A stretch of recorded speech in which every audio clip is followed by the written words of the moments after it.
Buenos días, buenas tardes o buenas noches. Esto es un día más en Caimanes por el Mundo, la sección de finanzas, también conocida como Caimanes de las Finanzas. Contamos precisamente con uno de esos grandes caimanes, otro tío también bastante obsesionado con este tema, creo, como yo. Y bueno, en particular, porque aparte se dedica a ello. ¿Puedes contarnos un poco a qué te dedicas en el grado de detalle que tú quieres? Sí, vale. Soy Javier. Vale, sí. Es que hay veces que la gente no quiere decir su nombre. No tengo ningún problema, no me guardo en el anonimato. Javier Fernández, ¿vale? Soy trader cuantitativo, ¿vale? Soy trader de derivados de renta variable. Si bien es verdad que tengo también cierto conocimiento sobre productos de renta fija. De hecho, la empresa de prop trading en la que trabajo tiene un ojo mayoritariamente en renta fija. De hecho, soy el único trader que no hace absolutamente nada de renta fija. Pero bueno, siempre tengo que estar al tanto del entorno macro. Me parece muy interesante la economía monetaria. Además tengo estudios en economía. Soy economista por la Universidad de Oviedo. Además también tengo los grados de matemáticas y de física por la misma universidad. Y siempre es de agrado hablar de política monetaria. Así que cuando Jorge me dijo de hablar con él, me pareció... Hombre, es que ya hemos tenido algunas grandes Hemos charlas. tenido alguna. Y ya le dije, joder, esto hubiese molado haberlo grabado el otro día, pero dije, será por días. Bueno, de hecho, no había tantos días porque me piro en breves de aquí. Pero, ¿cómo ve? O sea, ¿crees que debería los economistas tener más base matemática de la que tienen en la carrera? Porque... Es que de hecho los buenos economistas académicos y ortodoxos, hoy en día la tienen. Es decir, el economista del uso que sale de un grado de economía y que tiene pocas nociones de matemáticas, o bueno, de estadística, econometría, etcétera, no es luego el economista que luego, pues, ¿sabes?, va a tener un cierto impacto en sus publicaciones académicas. Los buenos economistas, los que trabajan en los bancos centrales, los que tienen cátedras especialmente respetadas, típicamente son gente con un enfoque muy cuantitativo. Y esto se olvida, se piensa que la economía es algo casi de letras y la economía es social. Es que es ciencia social. ¿Qué es ciencia social? Es que claro, ¿qué es ciencia social, no? Pero en esencia la economía debe ser cuantitativa para ser tomada en serio. Es que, o sea, yo no la acabé, estudié economía por la UNED y la gran impresión que me dio es esa. Es todo como consecuencias muy literario. Lógicas de es esto, luego pasa esto y luego pasa esto. Te ponen tres gráficas, si sube la demanda, esto es elástico, exacto. Pero no ves números prácticamente. No ves números, son todos problemas idealizados. A ver, muchas veces también voy a decir en favor de la economía, el problema que tiene cuando uno intenta hacer estadística para entender pues, lo que ha pasado, por ejemplo, ¿no?, en el último pico de inflación en la década de los 70-80, ¿no? Por poner un ejemplo. El problema es que es muy complicado por tamaño de muestra en economía poder replicar un escenario varias veces en el laboratorio, como harías en física, como harías en química, como harías en biología, como harías en medicina o biomedicina.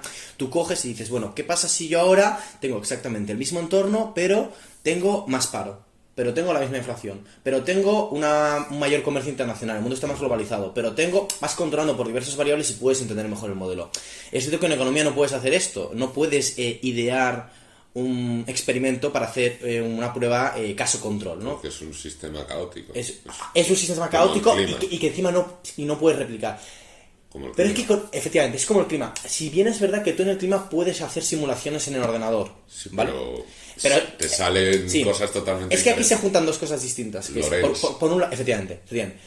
Aquí se juntan dos temas distintos. Que es, por un lado, tienes el problema de que tienes un conjunto muy...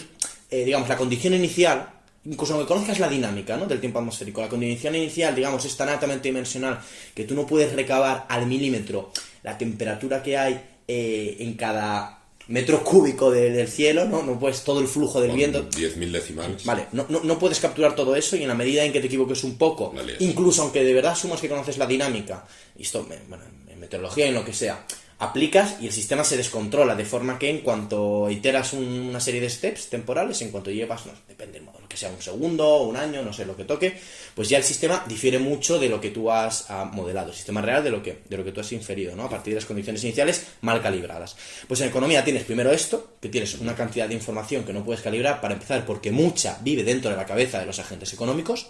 Entonces, ya no es un tema de opacidad, ya no es un tema de que no puedas acceder con todo el grado de detalle que quieras a los balance sheets ¿no? de todas las instituciones a partir de un cierto tamaño, simplemente que tú no puedes ver cuáles son las expectativas, cuáles son, digamos, las funciones de utilidad, ¿no? Que se diría en economía académica de los agentes. Tú no sabes realmente cuáles son los deseos, cuál es su exacta aversión al riesgo, no sabes exactamente el sentimiento del mercado. El sentimiento del mercado es muy complicado, ¿no? Con mucho detalle, además es muy complicado. Eso por un lado. Por otro lado estaba, que fue por donde yo partí, y aquí es donde sí que creo que difiere del caso que exponías, de la meteorología, está el tema de que tú no puedes replicar o sea, tú no puedes hacer no puedes hacer ensayo y error. No puedes hacer ensayo y error. O sea, yo si soy químico, puedo ir al laboratorio, coger una placa de zinc, tengo una hipótesis, y digo, mira, pues cuando la temperatura pasa de aquí a aquí, ceteris paribus, como dicen muchos los economistas, es decir, todo lo demás se mantiene constante, la presión se mantiene constante, el grado de luminosidad, etcétera, etcétera, controlas por un conjunto de variables y dices, muevo esta pequeña variable de aquí a ver cómo me afecta la otra variable, ¿no? Muevo, por ejemplo, la temperatura, la muevo en el intervalo de la décima a la centésima de Kelvin, a ver cómo me varía tal otra historia. En economía no puedes hacer eso. Porque tú no...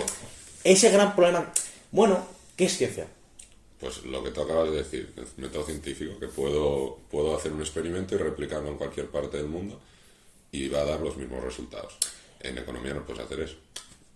En economía puedes hacer eso en tanto que no es replicable, pero te digo una cosa. Eso es sí, la definición. Es la definición de método científico. Hay quien abogaría por, y yo quizás me incluya entre ellos... Pues como para mí la psicología no lo Exacto. Por eso se denominan ciencias sociales, pero para mí eso lleva muchas comillas. Exacto, porque tú no puedes aislar, o por ejemplo, muchísimas veces, mira, me acuerdo que la economía es básicamente modelar 7.000 millones de cerebros. Efectivamente. Ya solo modelar un cerebro es imposible. Efectivamente. Ponte a ver 7.000 millones cada uno con todas sus variables. O sea, efectivamente. ¿Pero qué ibas a decir? Bueno. Sí. Sí, que hay quien aboga por, y repito, yo creo que me incluyo entre ellos, que ciencia al final es simplemente acumular un cierto conocimiento de forma sistemática y rigurosa e intentar explicar muchas cosas con pocas. Me explico. Si tú para poder explicar... la gravedad. No, porque eso es una ley, ¿no? Me refiero, para tener que explicar... Mira, voy a seguir por ahí. Para querer explicar que una manzana, ¿vale?, desde un tercer piso la dejas caer y tarda, lo que sea, ¿no?, 1,8 segundos en tocar el suelo, y cuando lo toca se deshace la manzana en tantas piezas, etcétera. Si tú para eso tienes que decir, bueno, pues deduzco que si yo cojo una manzana, la pongo a esta altura, desde un tercer piso, que está a no sé cuántos metros, está... Que decir, al final es algo tautológico, estás realmente contando todos los detalles del experimento para contar el output. La gracia es que tú seas capaz de abstraer y quedarte con lo fundamental, con lo que sería una ley que si tú cambias, por ejemplo, la altura a la que funciona igualmente, va a cambiar el output. No van a ser ahora 1,3 segundos, van a ser 2 segundos, porque no la tiras desde el tercero, la tiras desde el sexto. Pero sabes que es la misma ley, la ley de la gravedad, la que te conecta distintos inputs con distintos outputs. Si no, es que tienes una ley para cada caso, que es la ley que te dice que no es ninguna ley. Pero es que mi gran problema con la economía es ese, que no hay leyes. O sea, no hay leyes, pero es como lo que te decía el otro día de los tipos. Bajan los tipos, súbela, y luego te pones a mirarlo y muchas veces no es así. Muchas veces no es así. ¿Pero por qué muchas veces no es así? Pues por lo que te comentaba de que el ceteris paribus es mentira, que es con lo que funciona toda la economía ortodoxa, no sé, a nivel muy básico. La economía neoclásica funciona con eso, y cuando uno estudia un grado de economía, no en España, en general, es lo que estudia, ¿no? El ceteris paribus. Coges, tienes unas formas funcionales que son rectas encima, o cuadráticas, o como mucho las Cobb-Douglas, bueno, da igual, que matemáticamente es una cosa muy, muy elemental, siempre. Y siempre dices, bueno, hay una serie de parámetros, los doy como constantes, son números. y pues dejo libre cantidad y precio, por decir algo, ¿no? Entonces tú simplemente vas moviendo la cantidad y entonces se te mueve el precio. Pero no considera pues que cuando mueves la cantidad, esos parámetros que tú das desde fuera como constantes, como exógenos que se dice, puedan variar, Cambian. que sean función también de esa variable independiente que tú mueves en el modelo. Entonces ese es el gran problema que hay. Y que tú no puedes en el laboratorio hacer muchas pruebas para entender realmente cómo están relacionados todos estos parámetros. Y en la vida real tú dices, joder, es que no puedo sacar una ley universal, es muy difícil sacar una ley universal. Bueno, es que no has podido contrastar para empezar toda la contingencia que se te puede imaginar como si podrías en el laboratorio. Y la inflación de los 80 es distinta a la de ahora, y porque ahora hay una serie de... Va a cambiar todo. Hay un ambiente geopolítico que es la clave de todo, que no tenías hace 40 años. Entonces, no son situaciones directamente comparables. Entonces, como tienes un tamaño de muestra muy chiquitito, no puedes hacer inferencia estadística. Y como no puedes, digamos, hacer simulaciones fake en un laboratorio en el que dices, bueno, ¿y qué pasaría si yo pudiera simular en los años 80 lo mismo, ¿no? Un proceso de globalizador, ¿cómo hubiera evolucionado la inflación? No puedes hacer eso. Entonces, no es ciencia en tanto que efectivamente no puedes andar reproduciendo para inferir leyes universales, pero bueno, uno sí que puede más o menos pues intentar aproximarse a conocimiento riguroso, formal, en tanto que uno siga ese camino me parece que puede ser llamado ciencia. Pero bueno, eso ya es una discusión sobre cómo uno define el término ciencia. Para mí ciencia, por cerrar, simplemente acumular conocimiento, experiencia de una forma rigurosa, formal y sistemática. Para mí eso es hacer ciencia. Es una buena definición. Yo difiero un poco en eso. ¿Tú crees que con inteligencia artificial, metiéndole todos los inputs que te dé la gana de economía, podría inferir la propia inteligencia artificial algún tipo de ley? Pero no solo ya en economía, igual en otros ámbitos. Sí. Porque saca patrones Sí, totalmente. Esta conversación, de hecho, esto que acabas de plantear es bastante... mucha gente de verdad cree que de aquí a 40, 50 años, efectivamente, pues van a haber una inteligencia artificial capaz de, sobreponerse a nivel, sobre todo de ciencia social, en sistemas complejos, en sistemas altamente dimensionales, a la planificación que pueda llevar a cabo un funcionario de turno, ¿no? El chair de la Reserva Federal. Powell ya no es necesario. Gobernará la inteligencia artificial. Efectivamente. Ahora tienes un script que ya te dice, mira, Powell, sobras, porque... Sí, bueno, bien. Está claro que sobra. Pero... Sobras tú, sobra Lagarde, y sobran políticos, y en esencia acabarías abogando por un sistema de planificación más o menos socialista, porque al final acabarías diciendo, bueno, cedo poderes a una inteligencia artificial que planifique, ¿vale? Esto le gusta mucho a la gente de izquierdas, que confía mucho en la tecnología. Pero a ver, yo en general soy reticente por lo siguiente. Por Skynet. Yo en general soy reticente por lo siguiente. Estábamos hablando todo el rato de lo de la alta dimensionalidad, la complejidad de los sistemas. Antes mencionabas la meteorología. Tú puedes entender perfectamente las dinámicas fundamentales que rigen el universo a nivel físico, y de ahí se derivan las químicas, las biológicas, por tanto las psicológicas y sociales, si entendemos que somos una consecuencia de la biología y yendo hacia atrás de la química y entonces de la física. El determinismo. Bien. Crean el determinismo. Vale.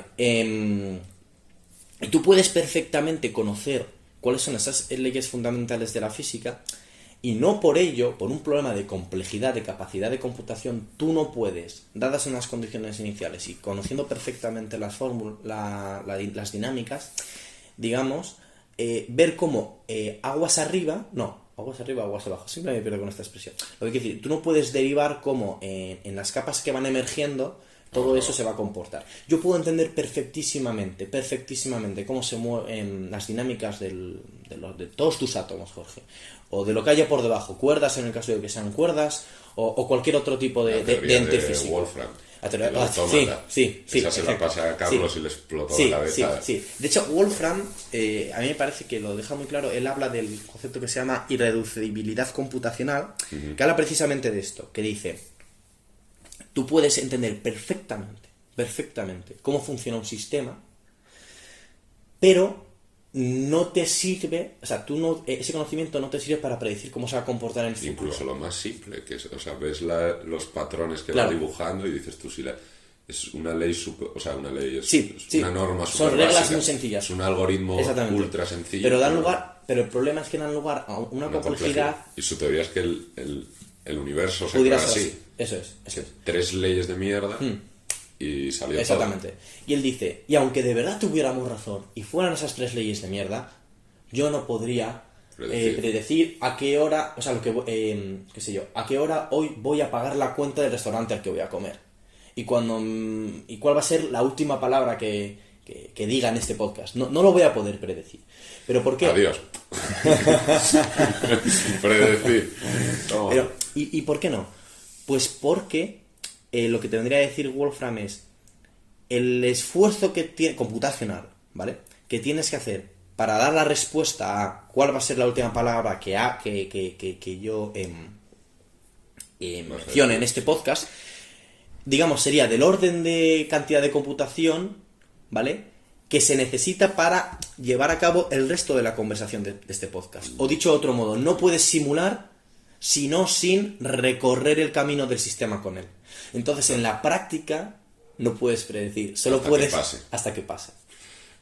Y es muy bonito, es muy bonito porque te dice, el mundo puede ser plenamente determinista y no puedes predecir. Y aún así existiría una pequeña concepción de libre albedrío, porque en la práctica es como si realmente tus acciones no estuvieran determinadas. ¿Me explico? Es un poco... O sea, sí, porque se escapa... están determinadas, pero no las puedes predecir. Claro, pero... Es un poco eso. ¿No te parece que se le ha dado muy poco bombo a todo esto de Wolfram? No estoy seguro, ¿eh? Bueno, tiene cierta cobertura mediática, ¿eh? Salen... Tú y yo no habíamos hablado de Wolfram hasta ahora y los dos... Sí, pero que la peña por ahí que preguntas no tiene ni puta idea de quién es Wolfram. Ni ingenieros que conozco, como muchísimo lo conocen por Wolfram Alpha, sí, porque exacto. era como copiabas en los exámenes las ecuaciones diferenciales. Exacto. Pero, o sea, académicamente es un paria. En plan, porque no hace peer review y todo esto. Sí, eso es. Círculos académicos. Eso es van cierto. a tomar por culo. No obstante, bueno, él tiene un doctorado, nunca me acuerdo bien, pero él tiene un doctorado con un tipo, no me acuerdo bien nada, pero vamos, me acuerdo que lo vi. Si no fue Yale, fue Princeton, una de estas, y tiene un doctorado, si no me equivoco, en física de partículas, me acuerdo, con un teórico bastante reputado. O sea, él estuvo en la academia, y él fue top, lo que pasa es que se salió de allí, y ahora él, como un outsider que es, pues escribe efectivamente, como dices tú, no siguiendo el canon. Es una teoría del todo, lo que él plantea, básicamente. Sí. Y tiene bastante sentido. Y no... A ver, sin ir más lejos, el otro premio día... Nobel de Física, tío, o algo... Sí, bueno, pero para empezar, el tema de los Nobel... A ver. No nos calentemos muy rápido. ¿Has visto el de Economía? Sí. De este año. Sí. Bueno, ¿no te parece bien? A mí me parece... Pues Hombre, este no era el que decía que no había crisis inmobiliaria. No, bueno, ese era más bien Greenspan. Bueno, que Bernanke. También.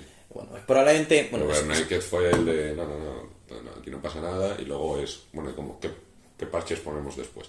Sí, bueno, fue un tipo... pero fue un tipo que elevó la masa monetaria, la multiplicó por 50. Que parece que nos echamos a la cabeza, si la duplicas, la elevó por 50. Ya, puto amo. Y no causó inflación. Estuvo en contra de él hasta el apuntador. Y fue un tipo que probablemente salvó la economía mundial. Probablemente salvó la economía mundial porque se había formado... Tal burbuja. No. Por su culpa. Cuidado, entre comillas. no, porque estamos hablando aquí, a ver, son muchas cosas. Está por un lado el mercado inmobiliario y por otro lado está, que es realmente yo creo la clave de las políticas de este señor, todo el sistema offshore, ¿vale? De eurodólar, ¿vale? Que se crea, eso... que se vino gestando, pues, no sé si... Desde los 60... No, es todo, un poco después, porque es post Bretton Woods 2, es post... después de Nixon, del 71, efectivamente. Pero realmente se forma, si no me equivoco, desde los 90. Igual fue de los 90 a los 2000 y pico. Hay mucho debate ahí, no se sabe muy bien. Y digamos que se empezó a circular el dólar, ¿vale? A nivel global empezó a haber una denominación en dólares que digamos que generaba un mismatch con el volumen de reservas realmente que había, ¿no? Sí, Con el balance, en última instancia, con el balance de la el reserva patrón federal. oro y hace catapán.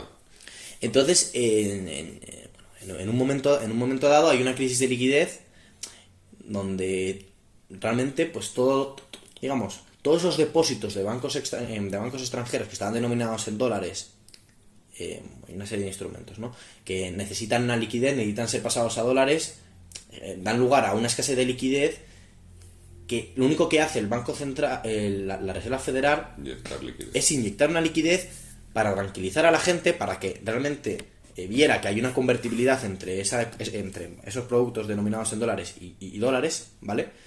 Porque los bancos americanos pueden hacer esto en cualquier momento, ¿no? Las reservas de un banco comercial americano son intercambiables por dólares. Tus depósitos bancarios, la cuenta que tienes corriente en el banco comercial, en este caso el americano, a su vez tiene por contraparte las reservas, ergo depósitos con respecto a reservas con respecto a moneda, tú puedes cambiar moneda.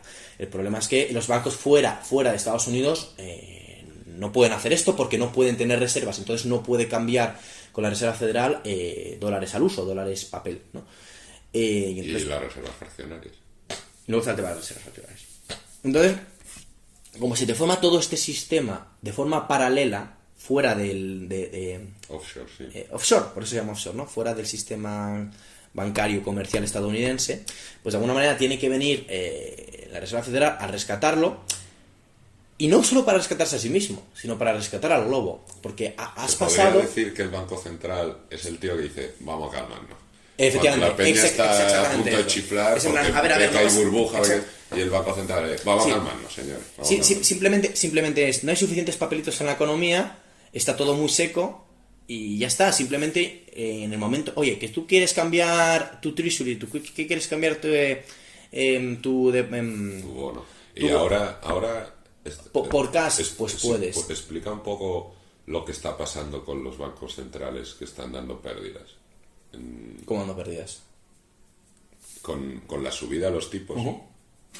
Hay muchos, bueno, creo que el de Inglaterra, no sé si el de Japón también, que está siendo al revés. O sea, el Estado está teniendo que dar pasta. A ver, con respecto a esto, hay un par de cosas. El otro día salió el Banco de Inglaterra, salió diciendo que bueno, pues que el Tesoro...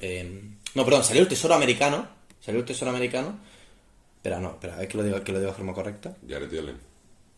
Yellen. No, estamos hablando... no sé qué quiere decir americano, quería decir británico, estoy hablando de británico. El Banco of England. Sí, espera un momento. ¿Fue el Banco of England el que salió o fue el...? Sí, salió el Banco of England, efectivamente, diciendo que el Tesoro británico tenía que compensarle por el QE que había hecho en su momento, porque había estado comprando bonos long term, bueno, 10 años, etcétera, británicos a precios excesivamente altos, ¿no? Entonces, en ese sentido había perdido dinero. Eso por un lado. Pero no sé realmente cuál era la pregunta que me habías hecho. Es que ahora hay un poco de charla con... ¿Puede quebrar un banco central? En la práctica no puede. Ya, no conceptualmente puede. No puede. Pero puede dar pérdidas, lo cual es... O sea... A ver, el Banco Central puede dar pérdidas en tanto que lo que tiene es un balance en el que tiene mayormente deuda pública. Y la deuda pública, bueno, pues tú puedes, como le ocurrió al Banco de Inglaterra y a todos los demás. Si tú haces QE, cuando encima los tipos están muy bajos, que además los llevas más bajos, pues cuando suben los tipos, mark to market, pues tu portfolio cae. ¿No? Empiezas a comprar cuando están al 1 hasta llevarlos al 0 y ahora que están al 4 los tipos, pues has perdido, efectivamente. Pero siempre pueden refinanciarse, porque pueden crear. Otra cosa, o sea, el Banco Central per se no puede quebrar. Lo que puede quebrar es la economía, hiperinflación, etcétera. O sea, ellos pueden hacer que quiebre la economía. Es que el Banco Central en el fondo es la economía. O sea, puede hacer que quiebre la economía. Pero a nivel contable, el Banco Central en sí no debería quebrar nunca. ¿Tú crees en lo que decía, ¿cómo se llama? Zoltan. De que el dólar puede empezar a no ser la reserva mundial y basarse más Sí, en commodities. en commodities. A ver, lo que O señala, sea, es lo que muy señala difícil, Zoltan, lo que ¿no? señala Zoltan, y esto es así, es inapelable, señala una serie de detalles, ¿no? Para empezar, pues países como China llevan desde el inicio de la guerra dejando que, ¿no? Pues que sus treasuries, La guerra de Ucrania. sí, pues, dejan que los treasuries que tienen, la deuda pública americana, pues nada, corra a vencimiento y no la renuevan. Es decir, en el balance del Banco Popular, no sé bueno, el Banco el Central Banco Chino, Chino. el Banco del Popular, no sé qué historias del pueblo chino, bla, bla, bla. Pues cada vez la composición De su balance. de su balance, la parte del treasury se está diluyendo, ¿no? Y cada vez están diversificando más. Eso por un lado. Y está empezando a haber una mayor negociación de commodities en términos de otras monedas. El petrodólar, ahora Arabia, lo venden yuanes también. Exacto. Eso, Exacto. para mí me parece una de las Exacto. noticias Exacto. más heavy Exacto. de, no sé, los últimos Sí. 10 años. Sí, Y no se habla entonces, tanto. se está empezando a hablar. Bueno, se habla relativamente, ¿eh? Tienes a Zoltan, que decir, Zoltan Bueno, tiene Zoltan, cierto vale, eco, pero tiene que- cierto eco, ¿no? Y se está empezando eso. Rusia no admite sino pagos en rublas, ¿no? Rublos, sí, en pero rublos, discúlpame. es porque, hombre, les han quitado. Les han jodido vivos. ¿No? Entonces, ¿qué es lo que ocurre? A ver, a lo mejor hay que remontarse quizás incluso antes del COVID, quizás esto venga incluso de la guerra comercial. Hemos en los últimos años avanzado hacia una especie de aislacionismo, ¿vale? Y de nacionalismo, Proteccionismo. de proteccionismo, nacionalismo de los recursos, Tarifas. etcétera, etcétera, ¿no? Digamos, se ha quebrado la confianza, tal y como la conocíamos, del proceso globalizador, ¿vale? Porque tienen miedo a China.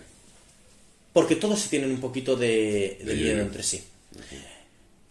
Porque no solo China, es Rusia, ¿vale? Y No, pero a Rusia nunca la han tenido miedo, ¿verdad?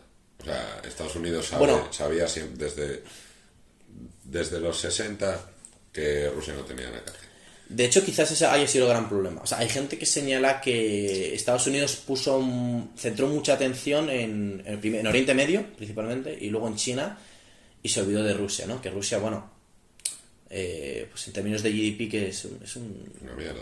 Bueno, tampoco es una mierda, como ¿eh? el 12 o algo así del mundo. Sí, bueno, pero ya, pero el problema Bueno, ya, que ya es no como es- Italia. Sí, pero ya no solo eso. Primero es, PIB. Pero son las es como commodities. Italia, exactamente. Pero son las Exactamente. commodities. Exactamente. Es Italia la te vende exposición. un Lamborghini, pero el otro tiene, efectivamente. es el mayor productor de petróleo y gas junto con Estados Exacto. Unidos del mundo. Exacto.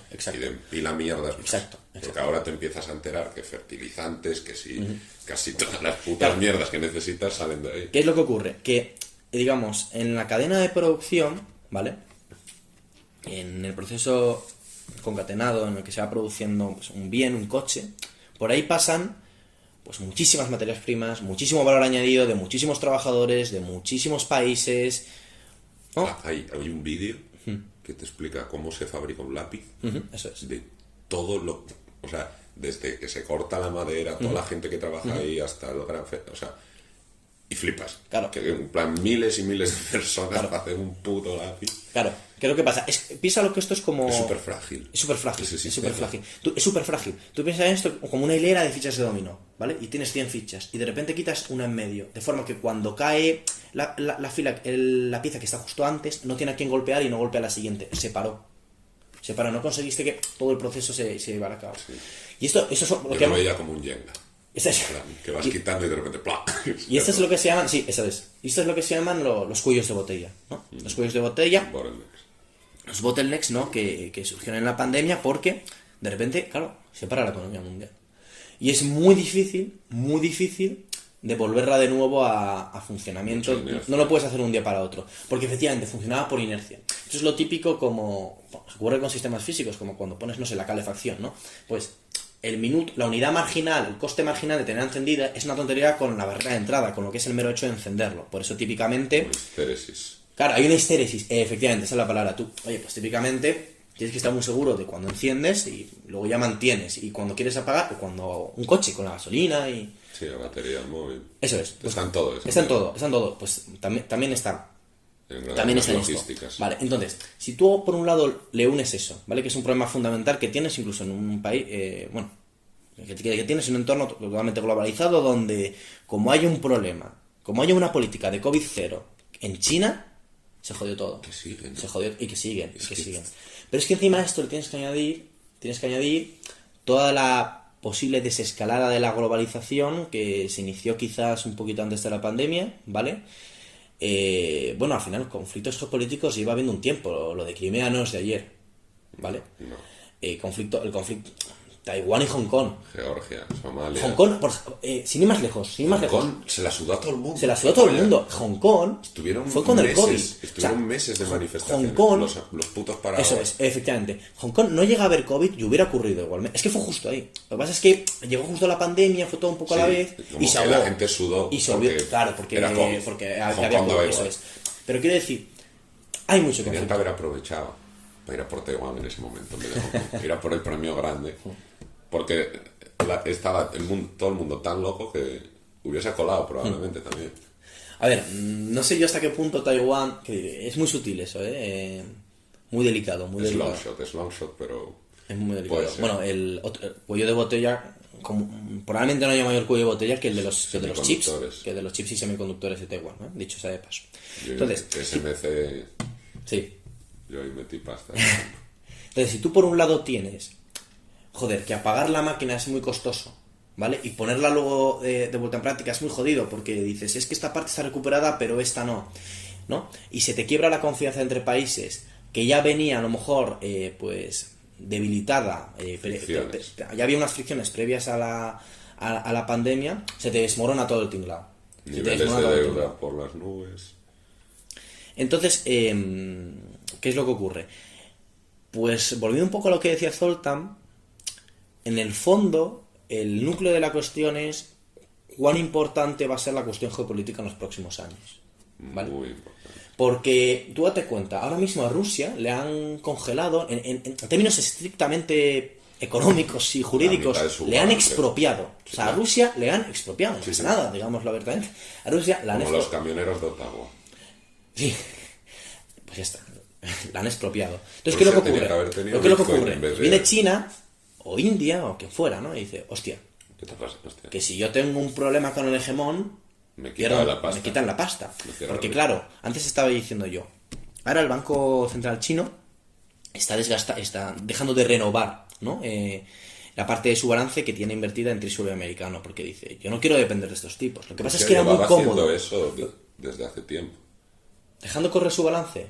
O sea, había empezado a vender deuda americana como desde hace... ¿Estás seguro? Sí, Ok, como hace unos 10 años.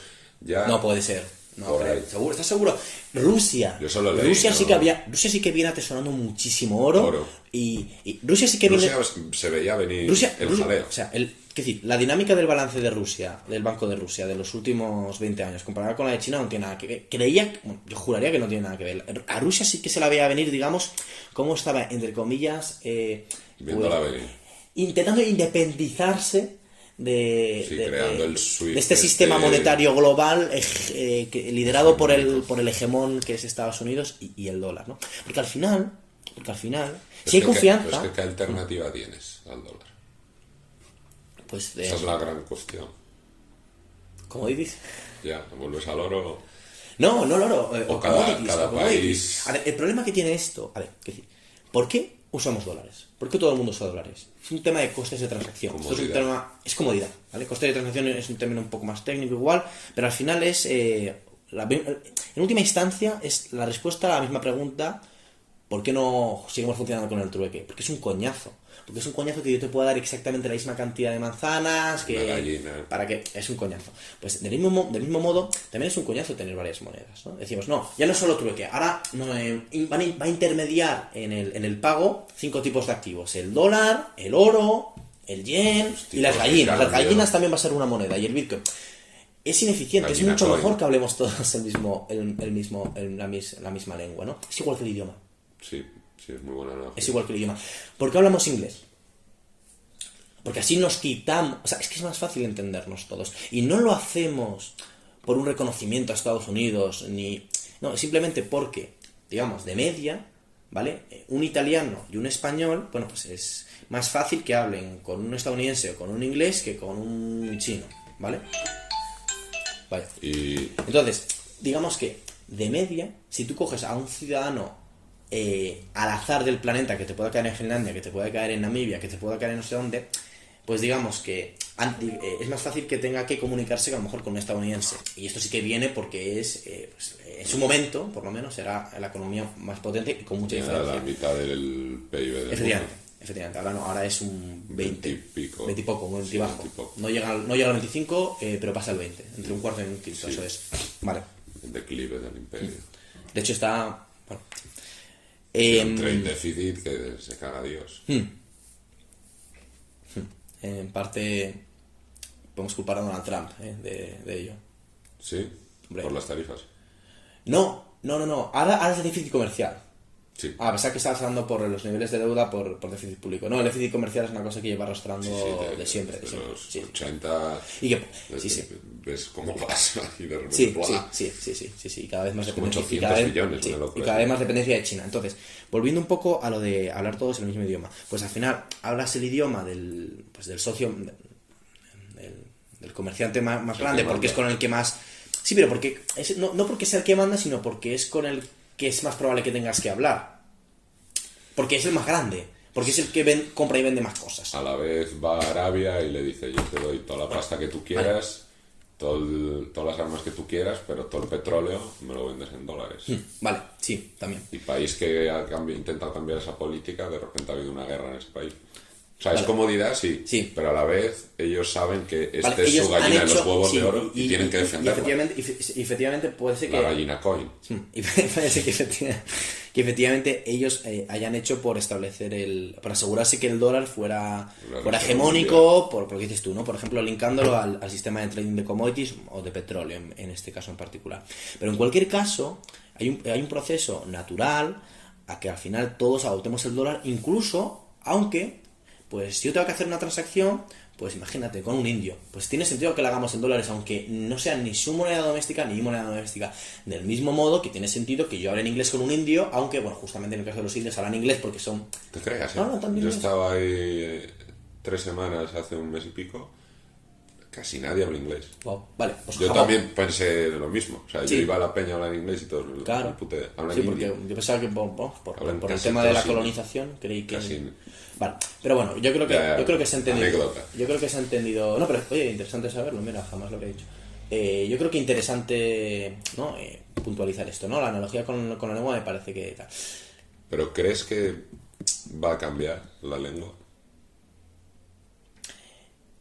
Vale. O sea, ¿te refieres Localmente, en el corto plazo a nadie le interesa eso, ¿vale? Es decir, por la misma razón, Bueno, Rusia ahora... por la misma razón, o sea, quiero decir, localmente, Ya. en un entorno normal, quieres tener una única lengua, deberías querer tener una única moneda y deberías querer comerciar con tu vecino, ¿vale? Esto es una cosa que sabemos desde... Sí, las guerras no tienen sentido. Las guerras no Ni tienen sentido. comerciales, ni militares, ni... Sabemos de esto desde que nace la economía con David Ricardo, probablemente el segundo economista de la historia, ¿vale? Sí. Al menos economista en tanto que ha tratado la economía de forma sistemática, ¿no? Forma un poco, entre comillas, científica, volviendo a lo que te decía Intentándolo, antes, ¿no? Porque, es decir, reflexiones sobre economía las tienes desde los griegos, ¿vale? Aristóteles hablaba del tipo de interés y... Sí, Confucio, ¿vale? cualquiera. Pero bien. Ya con David Ricardo tienes el tema de la ventaja comparativa Sí. y al final... El azúcar que lo haga Cuba. No vamos a plantarlo aquí. Eso es, al en final Asturias. ganamos los dos. Y esto está más que demostrado en papel y luego la historia nos ha dado la razón, ¿vale? Cuando dos países comercian, ganan los dos. Es un juego de suma positiva. win-win. Es un win-win. Que Exacto. hay pocas veces que pase eso. ¿Qué es lo que ocurre? Esto es localmente. Pero cuando uno empieza a ver, como Estados Unidos, que le empiezan a comer, que le puedan empezar a comer la tostada. El Trifen Dilema de la moneda. Que básicamente lo que viene a decir es si tienes una reserva mundial, lo que te va a conllevar eso, tarde lo que tarde, es un déficit comercial brutal y, o sea, es un poco lo que le ha pasado a Estados Unidos.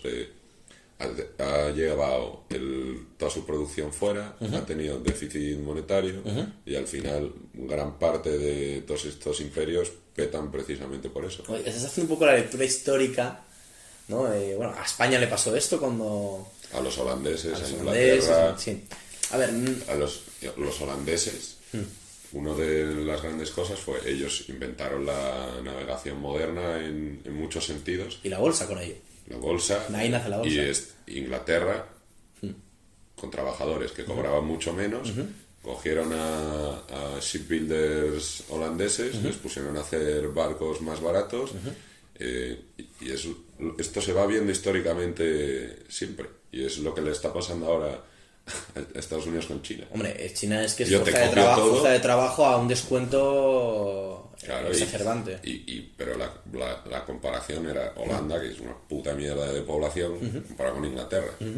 Y Inglaterra, más, bueno, acceso más fácil a carbón y a otras materias primas, y les comieron la tostada. 4 guerras tuvieron, hasta que ya los holandeses reventaron. Y luego les copiaron también Entonces, si la lo has India Company. Esta. Sí, la compañía de las Indias Orientales. Sí, le copiaron hasta el nombre prácticamente. Sí. La British y la, Sí, sí, y la sí. holandesa, sí, sin cortarse nada. Sí, totalmente.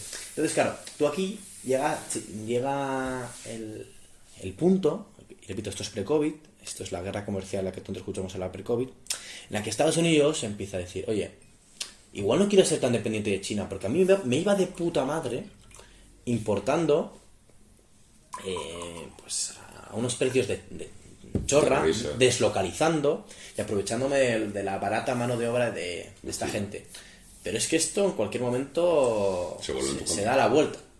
Entonces, tú sabes que en el momento en que empiezas a poner tarifas, poner aranceles, sabes que tú también vas a sufrir. Te va a dar una hostia. Pero lo que estás haciendo es únicamente cambiar una visión de corto plazo por una de largo plazo. Es decir, mira, yo para mantener en el medio o largo plazo mi estatus de hegemón, tengo que asumir que no puedo seguir creciendo a los niveles a los que estaba haciendo a costa de beneficiarme del comercio que tenía con China.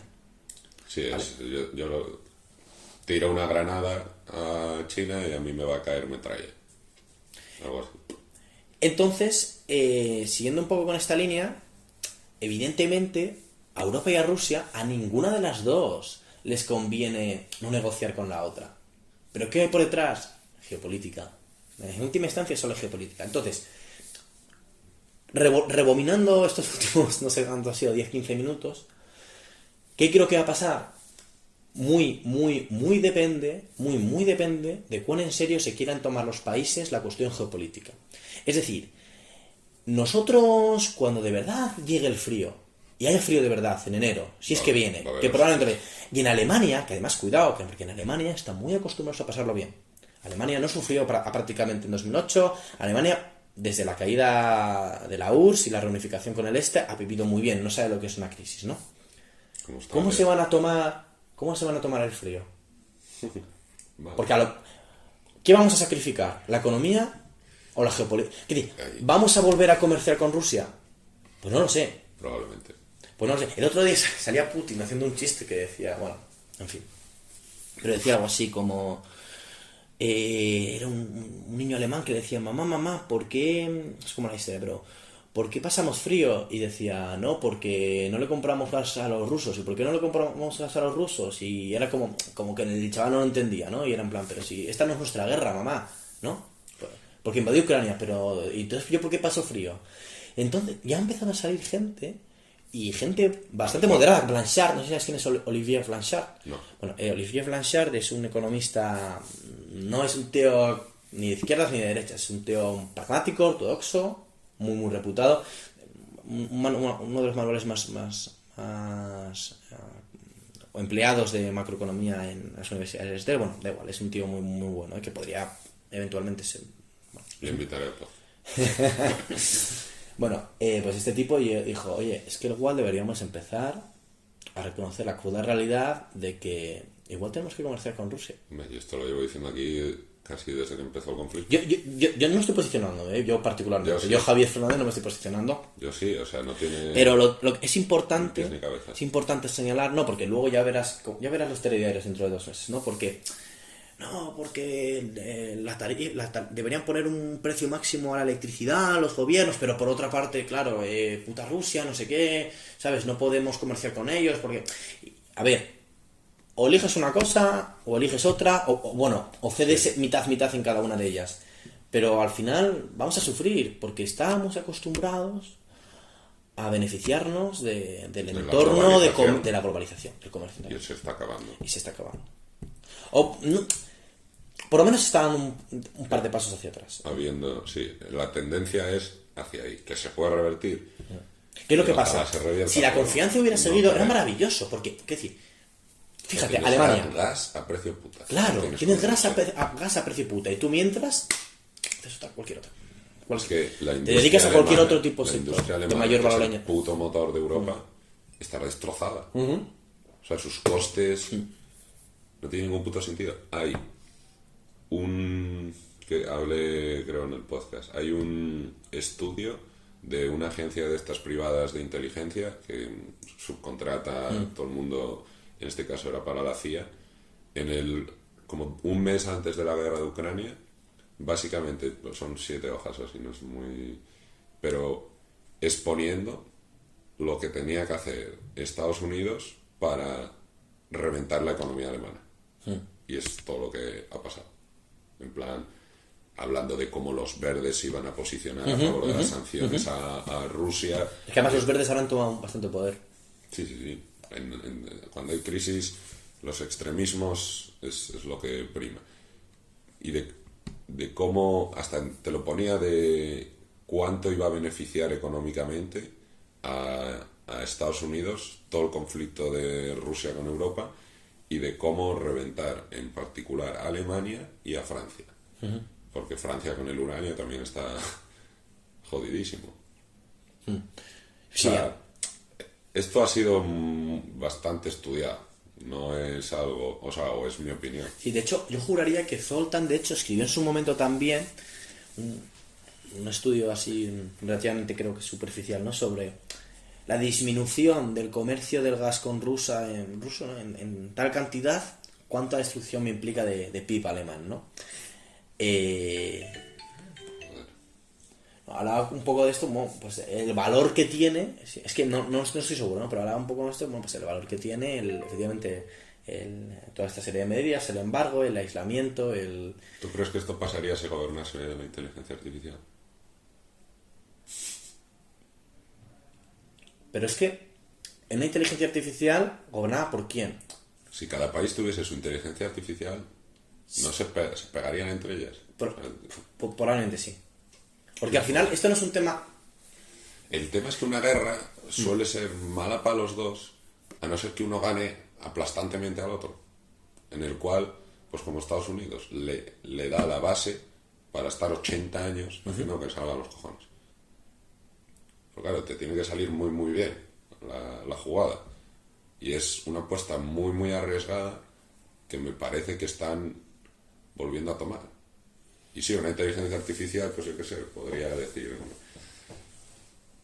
pues lo mismo. O sea, es que al final tú lo que tienes es, vamos por partes, tú para empezar tienes un mundo multipolar, ¿vale? O con varias cabezas, o con varias formas de entender el mundo, varias culturas, géneros, mujeres, ¿vale? Varias culturas. Entonces, si asumimos que no puedes gobernarnos a todos, esto suena al Señor de los Anillos, sí. Pero bueno, Sauron. No hay un mandato único, entonces no hay, de un modo que no hay Estados Unidos no gobierna sobre, no sé, la práctica, o la teoría, mejor dicho. La práctica. No gobierna sobre todo el mundo. Tampoco lo haría esa hipotética inteligencia artificial, ¿no? que me mencionas. Entonces, si partimos de ahí, el mundo es como es, simplemente está fragmentado, y puede estar fragmentado y podemos llevarnos bien estando fragmentado, porque puede ser una fragmentación debido a diferencias culturales, pero comerciamos, somos pacíficos, etcétera, y es lo que hemos vivido en los últimos años, sobre todo de los 90 a 2000 y pico, que es, vamos, cuando el PIB de prácticamente cualquier país del mundo, yo creo, no sé qué país del mundo no ha visto crecido su PIB muy significativamente durante la década de los 90 y principios de los 2000. Somalia. Bueno, vale, pues Somalia. Quizás Somalia, no lo sé. Afganistán. Allá. Pero, en la medida en que uno le dé valor pues, a la posición que tenga en el plano internacional, y bueno, puede tener pues una serie de, pues no sé, en el caso de Rusia, es que pueden ser en ocasiones, pueden ser cosas tan triviales o tribales, ambas. Tribales. No, en este caso ambas. Ya, sí. Porque trivial en el sentido de que no es elaborada, tribal en el sentido de Que somos un mono. No, es que básicamente Rusia se quiere poder anexionar Ucrania porque Tiene por miedo. él no, por eso digo tribal. Eso sería relativamente elaborado, simplemente pues por razones históricas, simplemente por etnia. En plan, no, mira, pero es que con estos tipos compartimos la lengua, la sangre. Joder, hicieron un referéndum en 2015. El Donbass dijo que querían ser rusos. Efectivamente. Eso se habla poco. Hicieron otro ahora, pero claro, ahora sabe Dios lo que habrán votado ahí y cómo lo habrán votado. Ya, no, eso no es. Y Crimea fue un 97%. No se pegó ni un tiro. O sea, esto no pasaría ni en Cataluña si hacen un referéndum. Entonces, no sé, o sea, que ya no es un tema, que ya no es Estados Unidos queriendo tener un dominio sobre Afganistán por el tema por el petróleo. No es una razón económica, puede ser meramente de, yo, Rusia, creo que tal parte de Ucrania se quiere anexionar a mí, ellos de hecho lo han manifestado explícitamente, no es en una serie de similitudes, no sé, culturales, lengua, historia, etcétera, y nos parece suficiente.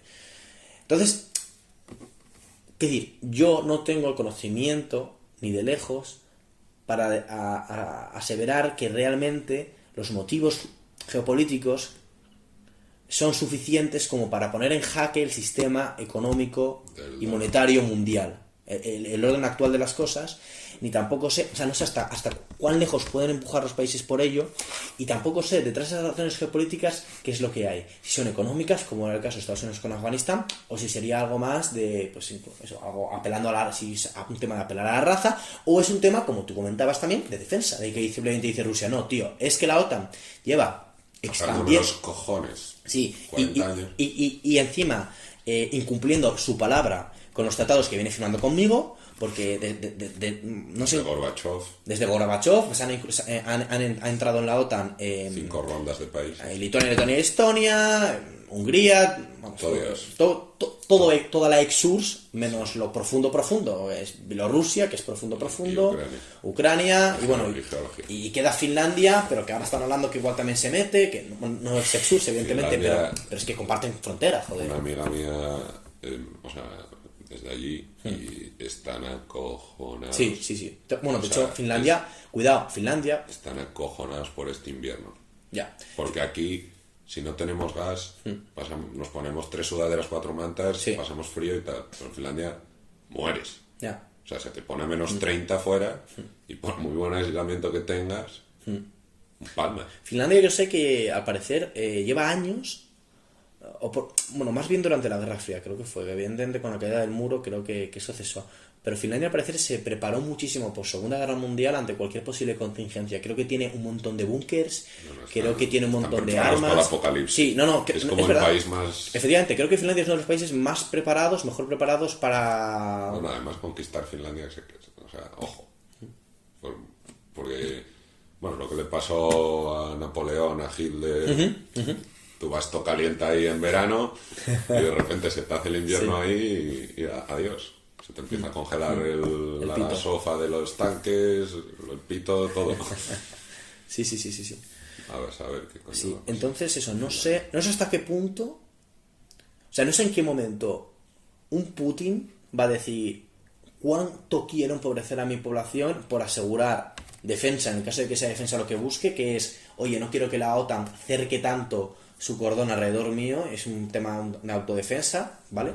O de defender eso, una especie de identidad cultural. No sé cuánto valor le da cualquiera de esas dos cosas contra... Invitaré a Putin al podcast. Me explico. Y tampoco es el que le damos nosotros, Occidente. No lo sé.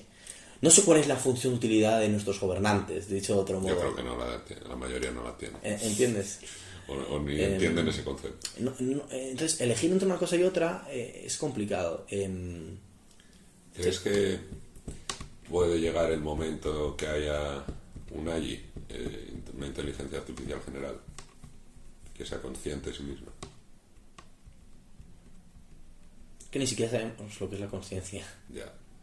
¿Te leíste el libro este de... coño, ¿cómo se llama? Penrose. Es Penrose, sí. La mente del emperador. Lo tengo ahí. No, lo he leído, pero no entero. Se monta una paja No entero. mental. Sí, no entero. Segundo, una paja mental, pero a mí me parece muy buen punto el... Tendría que leerlo con más calma, ¿vale? Pero lo que tengo leído y escuchado también de él, me parece muy buen punto la conclusión que saca a partir del teorema de Gödel, ¿vale? Y cómo de ahí infiere, si quieres entramos más en profundidad, un poquito más, ¿eh? Sí, Y cómo de ahí infiere que las mentes humanas, la conciencia, este concepto tan vago que nos cuesta mucho, pues, realmente definir, ¿no? Ponerle, pues, eso, definirlo, acotarlo, ¿no?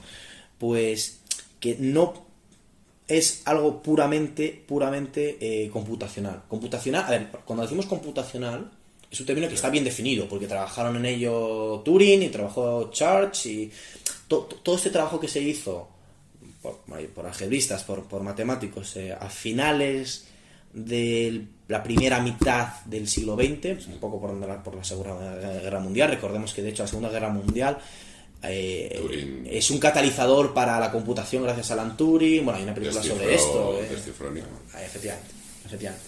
Bueno, pues al final digamos que los algebristas lógicos, más bien eran lógicos, no sé exactamente en qué campo caerían, pero toda esta colección de gente, desde diferentes approaches, ¿vale?, llegaron a que todos tenían que acabar definiendo de un modo, digamos, matemático formal, ¿vale?, de la misma manera lo que era un computar, lo que era una máquina de Turing, un ordenador en abstracto, ¿no?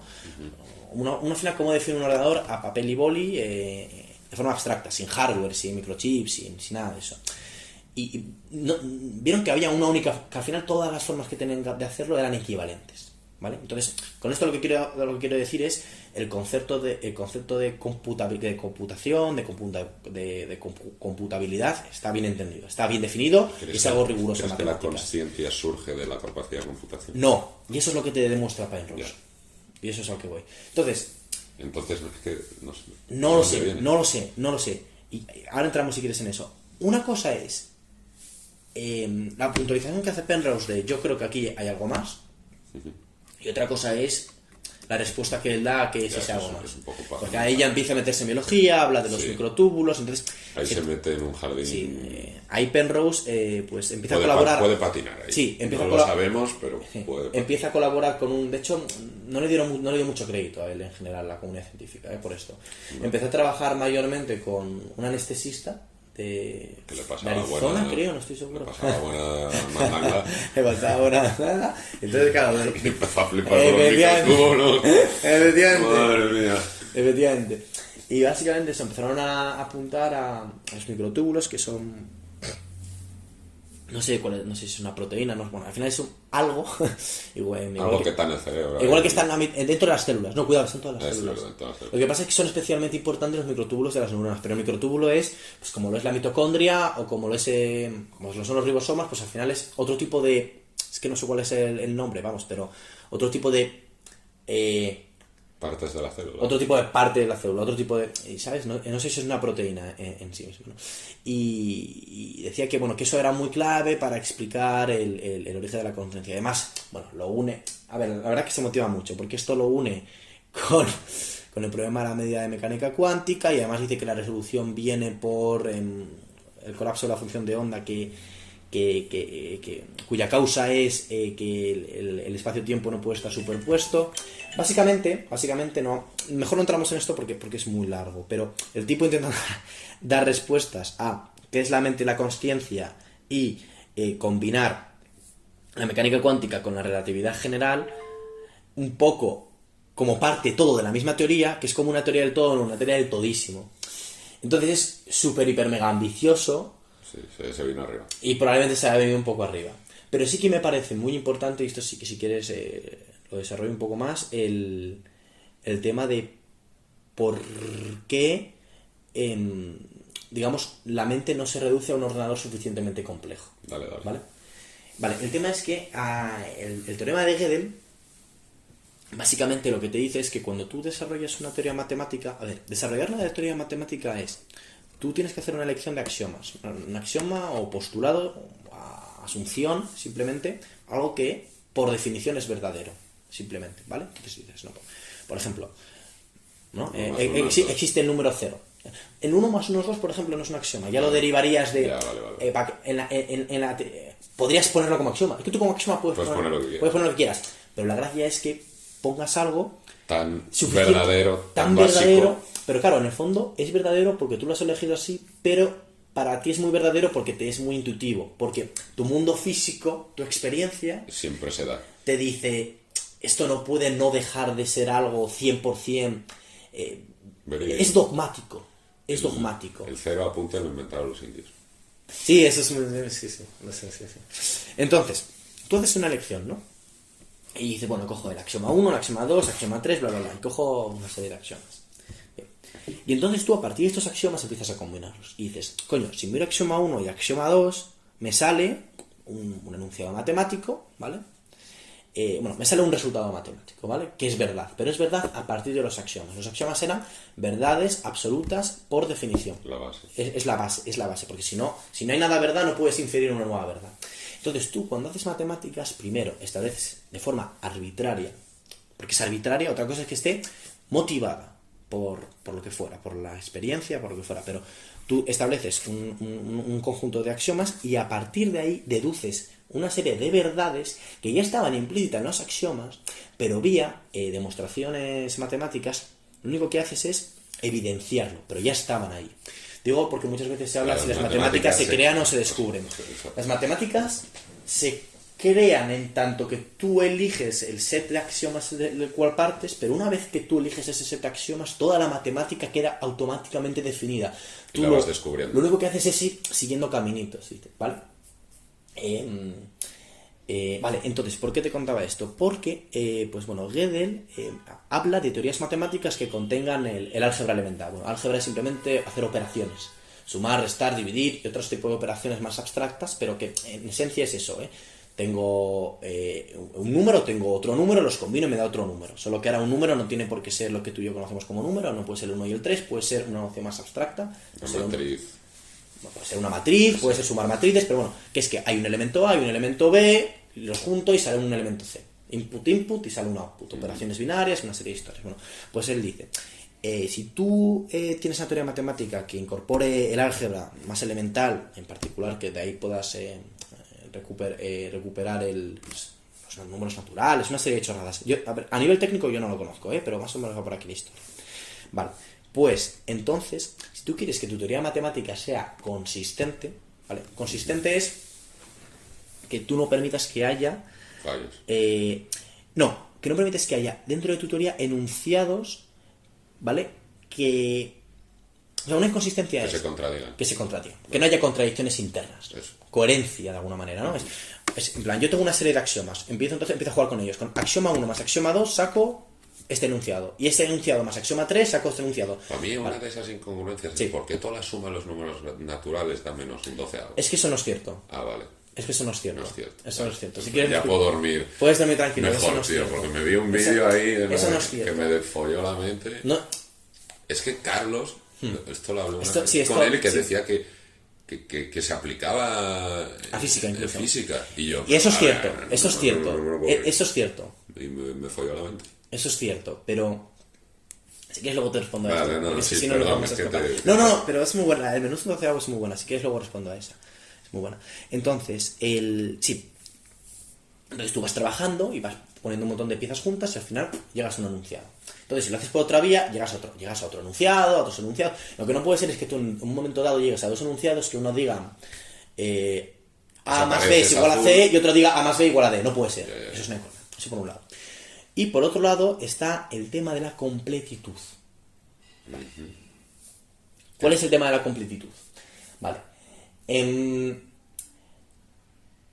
Yo, dentro de una teoría matemática, puedo realizar un enunciado, ¿vale? Un enunciado es simplemente pues imagínate decir, el cielo es azul, pero solo lo he enunciado, porque digamos que alfabéticamente, o sea, dispongo de, no sé cómo decirlo, pues de las letras para poder simplemente construir esa oración, nada más. Simplemente construyo la oración. Y ahora voy a testear si esa oración es verdad o falsa, ¿vale? Entonces, ¿cómo lo haces? Con los axiomas y los resultados que hayas hasta la fecha extraído a partir de la combinación de esos axiomas y otros resultados intermedios que hayas también adquirido de esa forma, que en última instancia estaba todo, como dije, contenido desde el primer momento en esos axiomas.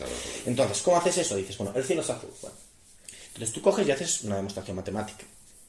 Y entonces empiezas y esto es siguiendo el proceso de computación de Turing y esta gente, ¿no? Y entonces empiezas a hacer un check-in.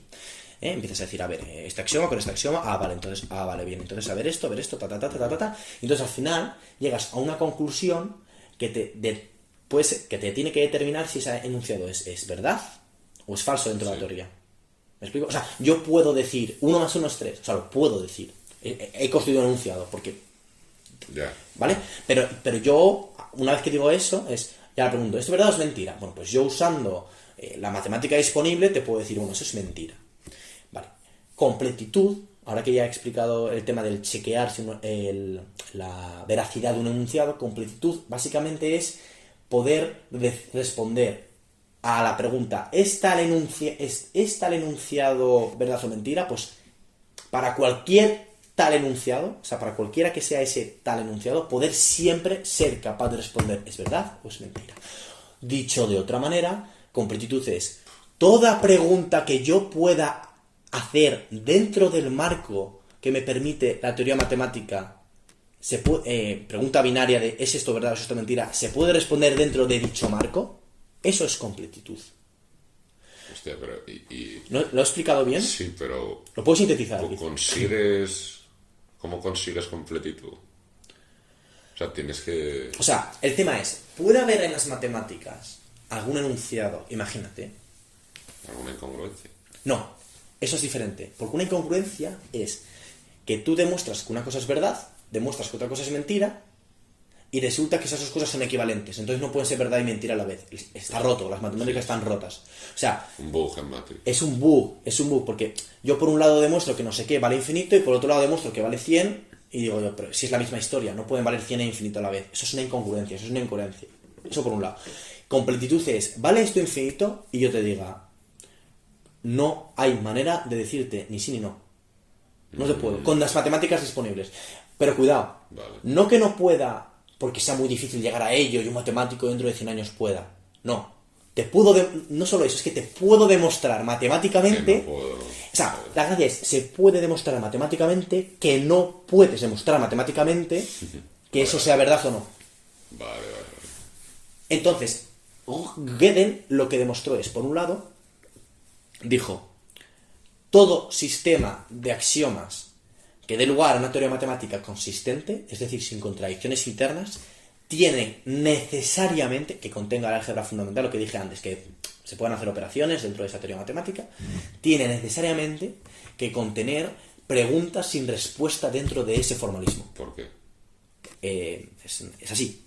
O sea, es así. Y de hecho, o sea, tendrías que ir, es técnico. Pero te lo puedo hacer un poco más porque intuitivo. hay que mantener el misterio del universo. El tema es el siguiente. Básicamente... No se puede computar si Dios existe. Deja de contar. Espera, déjame responder de esto. Él en concreto, para demostrar esto, lo que consiguió es, en general, para una teoría axiomática arbitraria, es decir, la que se te dé la gana, siempre que eso que contenga ese álgebra fundamental que te comentaba, para toda teoría de ese estilo, él dijo, y este concreto es el enunciado que nunca vais a poder probar dentro de esa teoría. Y ese enunciado, básicamente, lo que te venía a decir es lo siguiente. La lista de los axiomas que te he dado, que he dado en la teoría, ¿vale? Son verdad. A ver, repite. A ver, te cuento. La teoría matemática, dijimos, es una colección de axiomas. Y luego a partir de ahí juegas con ellos y te salen un montón de resultados. Imagínate que tienes 10 axiomas, ¿vale? Por ejemplo, existe conjunto vacío. Esto es, puedo pensar en algo que no contenga cosas. Eso es un axioma, ¿vale? Es uno de los axiomas que se usan en una axiomática estándar hoy en día. Hay más, ¿no? Pues imagínate, coges 10 axiomas, vamos a poner por caso. Pues, básicamente habría un enunciado. Repito, esto lo estoy contando así como en modo divulgativo, ¿vale? Es más técnico. Es más técnico. Es más técnico. Esto se puede hacer de forma más... Bueno, de forma sutil. Esto no es ni sutil ni nada, ¿no? Ni riguroso ni nada. Y básicamente esa oración traducida al lenguaje común, ese enunciado, que va a ser el enunciado que no puedas demostrar, traducido al lenguaje común, vendría a decirte algo así como la colección de los axiomas de esta teoría, que al final es lo que define la teoría, son ciertos. Pues eso no se puede probar dentro del propio marco. Claro. Pero es que si lo piensas tiene sentido. Claro. Porque los axiomas han sido dados como ciertos de forma exacto, desde fuera. Entonces, internamente no tiene... Puedes, Entonces, ¿qué es lo que ocurre? Que tú la única forma que tienes tú de dar respuesta, de hacer que eso sea verdadero, es que tú metas como axioma 11. Los axiomas 1 a 10 son verdaderos. Pero entonces tienes el 1 a 10 y el 11. Y vas a ser, y el 11 y entonces tú siempre puedes meter un nuevo axioma nuevo. Siempre vas a poder meter un nuevo axioma. ¿Vale?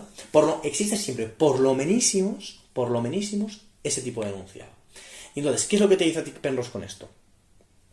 Te dice, todo lo que es computable, básicamente es que da un set de reglas, ¿vale? Pues que yo de ahí pueda dar respuesta, pasarle un check-in, por ejemplo, digo, lo que decía, 1 más 1 es 3, y yo te puedo decir, te pongo un papel en la cara, mira, no es, y es por esto. O tú me puedes dar una demostración y dices, sí, 1 más 1 es 3, y mira por qué. Y yo puedo coger y leer línea a línea y decir, a ver, y te puedo decir, aquí la has cagado porque aquí no has usado axioma 1, has usado una cosa que no es axioma 1 y no estaba en el marco, y aquí puedo ver la trampa. Y se puede concretizar, se puede decir, aquí es donde falla. ¿Vale? Esa es la gracia. Entonces, Penrose con este análisis lo que te está diciendo es que nosotros hemos elegido que esos axiomas sean verdad. Y son evidentes. Pero esa evidencia no es computable. Porque todo lo que es computable tiene que ser... en el marco. Exactamente. Entonces hay cosas que viven fuera del marco. Hay una parte... hay una parte que viene... Y esos axiomas son arbitrarios, pero es extraño, porque aunque sean arbitrarios, digamos... Eso que está fuera puede ser otras dimensiones. ¿A qué te refieres con...? No. O sea, otra dimensión donde las leyes físicas o las matemáticas que nosotros vamos poniendo como axiomas sean diferentes. A ver, vamos por partes. Normalmente cuando alguien habla de varias dimensiones, lo que está pensando es dimensiones espaciotemporales. En plan, imagina que, por ejemplo, en vez de ser 3D, pues el mismo paso que hay del folio al cubo, ¿no? Pues de esta mesa, pues esta habitación, luego hay esta habitación a algo que yo no puedo visualizar, ¿vale? Sí. No necesariamente ni muchísimo menos. De hecho, prácticamente nadie te sugeriría eso. Pero tú puedes tener, digamos, grados de libertad, que al final son dimensiones. Una dimensión simplemente es un eje, es abstracto, ¿vale? Es algo, un eje con un eje quiere decir... Cartesiano. Sí, un eje cartesiano, con un eje, digo para... A lo mejor no sé si tú me estás entendiendo, pero para quien pueda escuchar esto, ¿no? Un eje me refiero a la posibilidad... Para que pueda escuchar. Sí. Para la posibilidad de que una variable, ¿vale? Una magnitud física, o que se puede observar, puede tomar distintos valores. Pues, por ejemplo, yo puedo estar 5 metros por delante de esta puerta que estoy señalando ahora mismo, o 10 metros por detrás, ¿no? Simplemente, entonces, eso se va a tener un grado de libertad, ¿no? Hay una información que se puede dar, y esa información corresponde a dar un número real, que es estar menos 10 metros si estoy por detrás 10 metros, o más 23 si estoy 23 por delante, etcétera, etcétera. Entonces, pero entonces, ¿qué puede estar fuera de los axiomas de la computacionalidad? Si no es, o sea, esto lo acabo de soltar yo por idea feliz, pero ¿qué puede haber entonces? A ver, A ver, Que no sea computacional. la conciencia, Vale, ahí es donde vivamos. claro. Pero, o sea, lo único que te dice Penrose, bueno, te dice muchas más cosas. Lo único que te dice Penrose con este pequeño análisis de Gödel es que la mente, el cerebro, no es un mero ordenador. Porque en la elección que ha realizado de esos axiomas, ¿vale? Digamos que de forma exógena, él ha elegido como verdad autoevidente, y fíjate en lo de autoevidente, porque ha elegido eso como punto de partida. Y no se puede probar que esos axiomas sean ciertos. Y todo lo que tenemos por computación, por computable, ¿es la mente un ordenador? Querría decir, ¿es la máquina una máquina de Turing? Y una máquina de Turing consiste en el set de reglas, se lo das ya y a partir de ahí hace cálculos, ¿vale? Pues está diciendo, la mente funciona de otra manera. Hay una componente de entendimiento que hace que yo en matemática observe la colección de axiomas y diga, esto es verdad. Pero no es una verdad matemática, es una verdad de otro nivel. El resto de verdades son matemáticas. El hecho de que yo coja axioma 1 más axioma 2 y derive un enunciado que sea cierto, es verdad matemática y yo lo veo como verdad. Pero el hecho de que los axiomas sean verdad, son verdad para mí, pero no es verdad internamente dentro de la teoría. Y no es un proceso computable el que lleva a que a mí me parezca eso algo verdad, porque vive fuera del sistema. Entonces, lo único que te quiero decir con esto es, el cerebro no es un ordenador. No estoy diciendo absolutamente nada más. Nada más. O sea, que la inteligencia artificial no puede pillar conciencia. Yo creo... Vas con esto, básicamente. Tal y como la conocemos, no. Tal y como la conocemos, es distinto. Una cosa es, ¿puede el ser humano generar vida Follando. Se puede. Creo que sí, algo me han dicho. En un... digamos, sin tener que pasar por el proceso biológico. Quizás incluso vida que no esté basada en carbono. ¿Puede? Esa es Pues más probablemente la pregunta. sí. Pues probablemente sí. Probablemente sí. Pero no con una máquina de Turing. No con un ordenador actual. ¿Qué es lo que ocurre? Pues por ejemplo ahora estoy trabajando mucho en lo de... Efectivamente. En lo de la computación cuántica. ¿Qué es lo que ocurre? Que como no se entiende del todo bien la mecánica cuántica, pues no sabes realmente... No sabes lo que tienes bien. A mí me dan esguince cerebral. ¿Vale? Entonces, probablemente ahí esté la respuesta. Y probablemente, si entendiéramos la mecánica cuántica, que quizás nunca logremos hacerlo, o quizás en 10 años ya haya una revolución de la magnitud de la que lo fue la de los 20 y los 30 y también a 10 años antes con la relatividad general de Einstein, pues quizás entendamos la computación cuántica y quizás incluso entendamos lo que es la conciencia. Yo no estoy diciendo que la conciencia sea algo que se nos vaya a escapar para siempre. Yo no estoy defendiendo la dualidad. Yo no estoy defendiendo nada de eso. Solo estoy diciendo que es muy poco probable con una máquina de Turing consigas conciencia. Es muy extraño eso porque sí. No, te he entendido. Y espero que la peña también, porque es complejo el llegar a eso. Te pongo otro ejemplo. No, pero voy a contar un detalle. No es para clarificarlo, sino porque me parece interesante. Es un fun fact. El cerebelo, ¿vale? Que se encarga únicamente de la coordinación psicomotriz. Es el más rápido. El cerebelo tiene muchísimas más conexiones que el cerebro. Sí. A nivel red... Pero esto... Bueno, pero otra anécdota. Sí, dime. Si yo te doy un papel y un boli y te digo, te tiro este vaso, te digo la fuerza, te digo todo, lo puedes calcular y tal. Pero si te lo lanzo, haces plan y lo coges. Y lo has calculado en un microsegundo y sin saber ni cómo lo has hecho. Y eso es el puto cerebelo. Eso es el cerebelo. Y el cerebelo, dentro de lo vago que pueda ser el concepto de conciencia, pero los neurocientíficos que estudian esto, todo aquello que pueda caer dentro de la definición de conciencia, desde luego no está en el cerebro. Entonces, aunque no esté bien delimitado el concepto de conciencia, desde luego... ¿Por qué? El cerebelo es totalmente mecánico. El cerebelo no hay un razonamiento en el cerebelo. ¿Y en el resto sí? Sí. ¿Cuál? En el resto... Es todo mecánico, ¿no? Mecánico-químico, que química si lo vas hilando atrás es... Vale, el cerebelo simplemente lo único que hace es responder ante movimientos, ¿vale? Pero como lo puede hacer... De hecho, vale, el cerebelo las funciones del cerebro sí que se cree que pueden ser reproducidas por un ordenador. Con un ordenador suficientemente complejo, porque el cerebro, te estoy diciendo que tiene muchas más conexiones internas, sería una red neuronal mucho más compleja que el cerebro. Bot. ¿Eh? El Tesla Bot. El Tesla Bot. ¿Qué va a ser el Tesla Bot? Hostia, lo sacó Elon Musk. O sea, supongo, pero... Hace unos meses. Están montando robots. O sea, la inteligencia artificial que tienen para los coches, que reconoce su entorno y es lo más puntero en esto.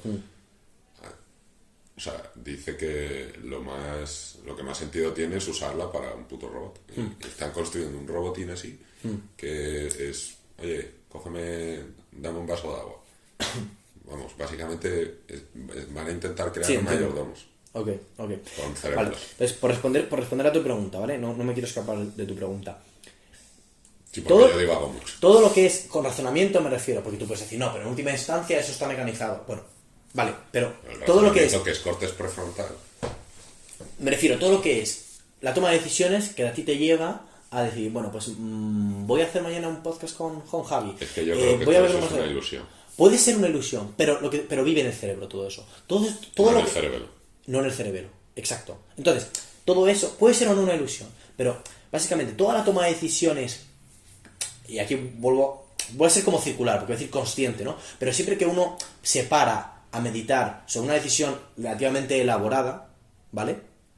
Todo lo que... Joder, todos entendemos en nuestro trabajo común lo que es consciente y lo que es subconsciente. Hay veces pues que estás pensando en otras cosas, pero tu cuerpo te lleva de forma natural al trabajo, porque sabe llegar, ¿no? Daniel Kahneman dice que la mayoría es subconsciente. ¿Sí? Premio Nobel de Economía. Sé quién es Kahneman. Think Fast, Think Slow. Sí, efectivamente. Básicamente es lo que dice, que la economía es casi todo subconsciente, porque la peña ni se cata que cuando va al súper compras en automático, básicamente, y sin darle mucha pensada. De hecho, creo que esto lo hablamos una vez. Sí, no sé, igual fue hace año y pico. Sí, porque también nos vemos cada mucho. Muy poco. Bueno, en cualquier caso es eso. Toda, digamos, esa magia, que puede ser ilusión o no, pero toda esa magia, toda esa consciencia, toda esa vivacidad vive en el cerebro. Y en cambio, las cosas más primitivas, como simplemente los actos reflejos... El cerebro, ¿vale? Reptiliano, vaya. El cerebro, todo eso es el cerebelo. Sí. Entonces, el cerebelo no tiene esa magia que tiene el cerebro. Que al final, digo magia en el sentido de que nos es mucho más desconocido. El cerebelo nos es mucho menos extraño, en ese sentido. Pero tiene muchas más conexiones. Es decir, si queremos ir por el approach de las redes neuronales, el cerebro debería follarse al cerebro. Y es el cerebro el que hace cosas mucho más sutiles y mucho más difíciles de comprender. El cerebro lo que hace son cosas... automáticas. Mucho más mucho más cercano a lo que es un sistema de poleas muy enrevesado. ¿Me explico? El cerebro hace unas cosas más extrañas que no entendemos tan bien, a pesar de tener menos conexiones. ¿Y por qué te digo esto? Porque mucha gente dice, no, pero una red neuronal suficientemente potente, con suficientes conexiones, con suficientes grados de libertad, suficientemente compleja y altamente dimensional, de ahí emerge la consciencia, ¿no? De ahí... Y por eso te planteas, ¿y por qué no lo hemos hecho ya? Tenemos redes neuronales muy grandes. ¿Son conscientes y no lo sabemos? ¿Cómo de grandes? Yo creo que... O sea, como a un cerebro. Yo creo que sí. No sé. Yo creo que sí. Yo creo que sí. Pero tampoco es cuestión de añadir capas, ¿vale? O tener un gráfico más aristas. No es tema de esto. Al final supongo que yo de esto no sé nada, ¿eh? Pero evidentemente habrá su ciencia a la hora de hacer estas conexiones. ¿Me explico? No creo que sea... No creo que sea fuerza bruta. Pero con un mínimo de inteligencia a la hora de hacer estos diseños, estas estructuras, sí es que se supone que añadiendo fuerza bruta, cierta gente te emerge en la conciencia. Pero bueno, me parece un poco curioso, ¿no? El apuntar, que al final fue por lo que saqué todo este tema, a que el cerebro ya es mucho más complejo que el cerebro. Y el cerebro, en cambio, hace cosas mucho más enrevesadas o que nos parecen eso. Nos cuesta más entender. Que nos cuesta más entender. Entonces, como tal... pienso que puede haber algo ahí más que se nos esté escapando. Que no quiere decir que no sea físico, simplemente que no es una máquina de Turing clásica. ¿No crees en el determinismo? ¿Qué he dicho? Con el cerebro, por ejemplo. Es que leí un libro que me folla la mente y desde entonces sí. Yo soy bastante pro determinismo en general. La mecánica cuántica es inherentemente no determinista. Ya, esta conversación la tuve con Carlos. me llevó A ver, es complicado, ¿eh? Hay gente que intenta restaurar el determinismo. De hecho, a mí me interesa muchísimo todo lo que sea. Pero en cualquier caso, la estocasticidad que hay en la mecánica cuántica afecta a todo. Afecta a tu cerebro, pero es que afecta a este vaso de agua que estoy aquí agarrando en este momento. Entonces, no creo... Pero entonces el gato está vivo y muerto a la vez. Yo creo que no. Es que claro, es escalable. Yo creo que no. Mecánica Yo creo que no. cuántica Yo creo que no. a Sí, yo nuestro creo que no. mundo. Yo creo que no, pero antes de, yo creo que no, pero volviendo atrás, solo puntualizar ese determinista del cerebro. Yo no creo que, si aunque el mundo no sea determinista, no creo que, o sea, creo que nos falta algo más para entender la conciencia, desde luego, y creo que hay algo que diferenciaría el cerebro de un vaso de agua. Repito, la estocasticidad de la mecánica cuántica está en todo, no está en las neuronas únicamente, ¿vale? O en la electricidad que circula por ellas, no está solo en las ondas electromagnéticas de tu cabeza, está en todo. Entonces, it does not make a difference. Y hay cosas que en cambio no son conscientes. Vale, este vaso de agua no es consciente y está sujeto a la misma estocasticidad. Entonces, no creo que sea un tema... No, porque es que muchas veces parece que se dice... Igual ese vaso se está cagando en todo. Bueno... Y no sabemos. Vale. Pero es que muchas veces parece que... O sea, yo alguna vez he querido entender que a cierta gente... Eso, como que se agarran al hecho de que hay una pequeña componente de la autoridad para justificar, pues eso, la conciencia, la ilusión del libre albedrío, y es bueno, pero eso ya está fuera también de tu cabeza. Entonces sigue sin explicarme la diferencia entre las cosas inertes y las cosas que aparentemente son conscientes. Tienes que seguir explicándome el proceso por el cual emerge. Si a nivel fundamental son iguales, si la mecánica cuántica es igual y no es capaz de distinguir una cosa de otra, explícame en qué momento del cerebro sale la conciencia y del otro no. No estamos ahí todavía. Entonces, no creo que sea lo que te quiero decir es con esto es, no creo que sea un tema de determinismo versus estocasticidad. No creo que la conciencia esté relacionada con eso. No. Y si los... No. No. No la conciencia como la entendemos. Puede ser que la conciencia sí que esté relacionada con cómo emerge la estocasticidad de la mecánica cuántica, pero en ese caso tendrías que aceptar, yo creo, de alguna manera algún tipo de... Axioma. No, como de... como protoconsciencia, como cosa que dé lugar a conciencia que en principio debería estar disponible en todo el universo. Pero protoconsciencia... ¿Sabes lo que no sé si me he explicado con esto? Un átomo. O sea, juntas átomos, creas un universo y emerge la conciencia. Pero ¿cómo emerge como Wolfram. Pero tienes que llegar hasta ahí. ¿Pero hasta dónde? Pero es que ¿dónde está el threshold? Es que no está bien, es que no está definido. Es que, ¿dónde está el eslabón perdido del Homo sapiens? No se sabe muy bien. Sí, bueno, pero emerge. O sea, pero es que la emergencia es ciencia, hay que explicarlo. Saber exactamente el punto. Es a los 2 meses de embarazo, es a los 10 años, emerge. El cuándo, no estoy muy seguro de que haya justo un momento. Si ni siquiera podemos entender lo que es, ¿cómo cojones vamos a saber cuándo emerge? Efectivamente. No, la pregunta creo que es más bien la otra. Sí, habrá que irse más hacia atrás. El problema es, primero tú tienes que definir qué es lo que vas a testar. Espera un momentito, Joder, días de hambre. No, es que además tengo que sí. contestar a una persona. Vale, perdón. Estamos de vuelta. Tuve que parar porque tuve que contestar a un WhatsApp. Mentira, se estaba cagando y tuvo que... No hay ningún problema en conocerlo. Ayúdame a recuperar el hilo. Estábamos con cuál es la pregunta de la conciencia. Sí.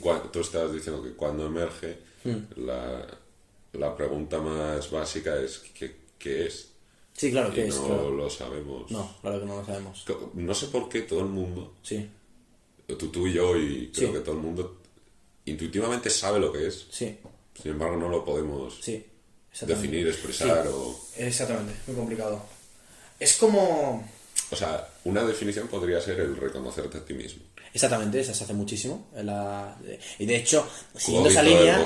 Y de hecho, siguiendo esa línea, mucha gente clama que los ordenadores pueden ser y son conscientes, efectivamente. Es que esto ya es filosofía. Sí, efectivamente. Entras en el mundo de los porros. Y luego hay también... y luego también hay una distinción muy importante que es, hay gente para que la conciencia es la capacidad para tomar decisiones. Tú crees que estás en tu casa y dices, pues mira, hoy voy a hacer este plan y mañana voy a quedar con este amigo y me voy a casar y me voy a vivir a no sé dónde. Hay gente que cree que eso es consciencia, lo define como tal. Yo no. Yo creo que eso es determinismo. No, pero la consciencia puede ser determinista. O sea, es que confundimos muchas veces consciencia con capacidad de actuación. Claro. Yo creo que no eres libre ahí. Vale. Eso iría por un lado. Y por otro lado iría consciencia como yo estoy viendo una película evolucionar delante mío y tomo consciencia de lo que está pasando. Y fíjate que otra vez las palabras, que tramposas son las palabras, porque digo tomar consciencia. Pero es consciencia, mira, en ese sentido, el inglés nos ayuda, porque no es consciousness, sino es being aware. Es taking aware of. Es como...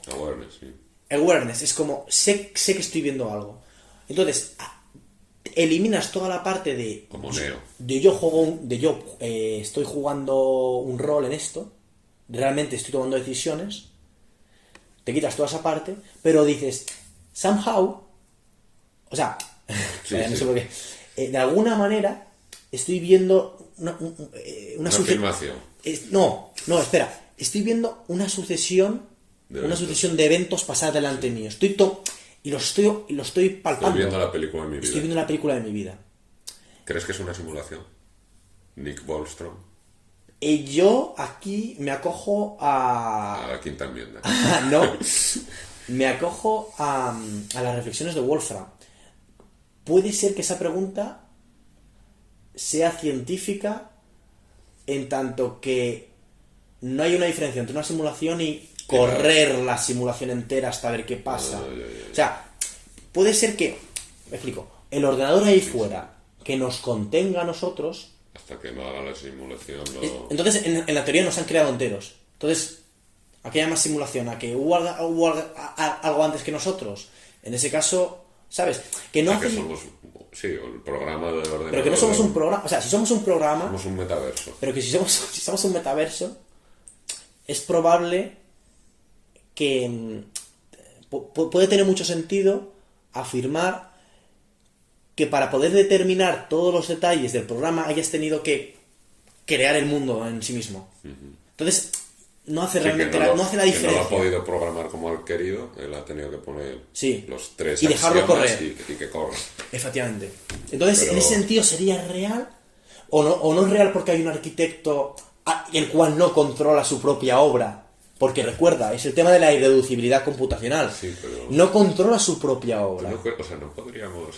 Porque no puede hacer él no puede decir, quiero que en el 2020 pase esto, entonces diseño un mundo que 13.600 millones de años antes ocurra un Big Bang. No puede predecirlo. Él tiene que dejarlo correr y ver qué ocurre. Entonces, en ese caso... ¿No podrías crear un videojuego de cómo fue Roma? O sea, tendrías que correr toda la simulación hasta obtener... Si lo quieres hacer suficientemente complejo para que sea suficientemente realista, podrías acabar, si fueran ciertas las tesis que Wolfram, que parece que sí, porque hay mucha física de la información, en quantum information y todo esto. Bueno, si de verdad el mundo es tan complejo, son tantos bits los que codifican simplemente esta habitación, tantos bits de información... Sí. No puedes simular. Simular al final es... Cuando nosotros hacemos un videojuego, en el fondo lo que haces es lo contrario a granular, un coarse graining, que se dice en inglés. O sea, no sé cómo... O sea, haces algo más tosco. Bueno, claro. ¿Vale? Al final, un bit... ¿Viste lo que pasó en el WoW con la economía? No. O sea, el WoW te catas, el juego. Sí, claro. Empezaron a tener problemas de inflación y la hostia. Tuvieron que fichar economistas para ver qué cojones. ¿En serio? Qué Sí. guapo. Te pasa algún artículo de estos y te descojones. O sea, es guapo. Bueno, pero puede ser porque al final son agentes sociales de verdad tomando decisiones. Claro. En ese sentido no hay simulación. O sea, usan un marco de simulación para operar en él, pero lo que crea la inflación son las decisiones de agentes económicos reales. Claro. Eso es un instrumento. Claro. Y está pasando ahí, pero que nadie lo vio venir. Pero al fondo tiene todo el sentido que ocurra. Sí, claro. Siempre que haya dentro, eso sí, un mercado, un sistema monetario que dé lugar a una complejidad para ello, tienes que dar un mínimo de infraestructura. Pero sí. Pero luego los agentes económicos que toman las decisiones son gente que está detrás de la pantalla. Claro. ¿Sabes? Son... Somos tú y yo. Bueno, yo no juego, pero... Yo jugaba tuve una... Bueno, todos los de mi clase con 15 años estuvimos completamente obsesionados con ese puto juego. O sea, era... No, y amigos míos. Nuestra Muchos vida. amigos míos. Hasta que ya empezamos a salir y beber. Básicamente. Bueno, yo creo que hemos hilado ya volviendo a la economía, Sí. que fue con lo Sí. que empezamos. Y casi lo podemos igual dejar aquí. Vale, ¿O tienes perfecto. alguno? No, me parece perfecto. Lo hemos tocado, yo creo que... Y ahora, no tenía para nada... infinidad de temas. Esto es lo que mola un no lo habría podcast. esperado para nada. Que no sabes cómo empieza, no sabes cómo acaba. Sí. Hasta que no corras la simulación del podcast, Sí. no se puede predecir. Sí, entonces nada, nos quedamos con ¿Putin tirará una bomba nuclear o no? Hay que correr la simulación. ¿Sabes lo que pasa? Hay que correr. Exacto. Correr la simulación. Yo creo que no. Pero por si acaso hay que coger un búnker. Hay que ir a Finlandia. Te sale muy caro pillar un búnker. Ya. Yo simplemente confiar en que haya suficientes contrapesos en general en la vida para que nunca las decisiones irracionales de un solo individuo o de dos o tres puedan Descentralización. Es un poco de descentralización. La separación de poderes es eso. Sí, pero no se cumple una mierda. Hay ciertas tal, ¿no? Porque Pero es eso, la separación. somos monos que tienden a monarquías. Y la diversificación. Y si me apuras, Lo y si me llamamos apuras... presidencias, pero son monarquías. Bueno, a ver. En mucho cierto Son sentido. partitocracias. Las empresas son Partitocracias. monarquías. No me gusta simplificar, no me gustaría simplificarlo así, pero bueno. Pero en cualquier caso, eso, comentar que la estructura de contrapesos, la diversificación, cuando inviertes en bolsa dices, no pongo todos los huevos en la misma gallina. En la hostia, madre mía, en el mismo cesto. Bueno, si metes los huevos en la gallina. Es complicado. Yo ahí, o sea, sé que Es un poco la misma idea. Sacas la teoría, que es un poco también lo que hace Ray Dalio, pero yo soy más de Warren Buffett, de cojo 10 cosas, invierto en estas. Bueno, pero 10 cosas son 10 cosas, no son 2. Pero bueno, el valor de diversificación Sí, sirve para la sirve para todo. definición de instituciones políticas y sirve para la inversión y sirve para todo. Hay que diversificar, hay que tener varios Putins. Pues nada, no. Nada, ya sabéis. Bueno, para diversificar, que escuchen tu podcast, ¿no? Que cada día es uno distinto. Y seguramente... Y cada día de más gente. Seguramente Como dice el vamos anuncio. a tener tú y yo un podcast. Vale, perfecto. Cortamos. Venga. Chao, chao, gracias.